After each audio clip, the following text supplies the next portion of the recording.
दोस्तों आप लोग देख रहे हैं भोजपुरी हैंगआउट और भोजपुरी हैंगआउट में आप लोगों का बहुत बहुत स्वागत है। दोस्तों खेसारी लाल यादव का बोलबम का गाना लगभग शूट हो चुका है। एक गाना भी कल रिलीज हुआ था 26 भोजपुरी से और वो गाना ट्रेंड भी किया था। उम्मीद है आप लोग उस गाने को सुने होंगे। बाकी कई सारे खेसारी लाल यादव के अभी बोलबम के वीडियो शूट हुए हैं जिसका अभी रिलीज होना बाकी है। दोस्तों शूटिंग के वक्त का कुछ और पिक सामने निकल कर आया है जो कि आप लोग देख सकते हैं अपने मोबाइल के स्क्रीन पर।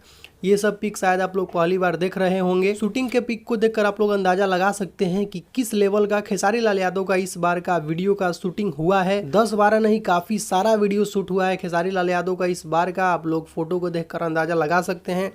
एक फोटो आप लोग देख सकते हैं बाइक पे खेसारी लाल यादव हैं, उसका कुछ यही सीन है और एक कार वाला भी है। आप लोग देख सकते हैं खेसारी लाल यादव उस फोटो में नजर आ रहे हैं और शायद से ये आयशा कश्यप है। तो काफी सारे अलग अलग एक्ट्रेसेस द्वारा खेसारी लाल यादव का बोलबम का वीडियो शूट हुआ है और आप लोग कुछ यही पिक सामने निकल कर आया है, देख सकते हैं अपने मोबाइल के स्क्रीन पर। दोस्तों अभी का कुछ यही अपडेट है। तो इस वीडियो में सिर्फ इतना ही। वीडियो अगर आप लोगों को पसंद आया हो तो वीडियो को लाइक करें, चैनल पर नए हैं तो चैनल को सब्सक्राइब करके बेल आइकन को प्रेस करके नोटिफिकेशन को ऑल कर लें। तो मिलते हैं एक नए वीडियो में। Thank you so much.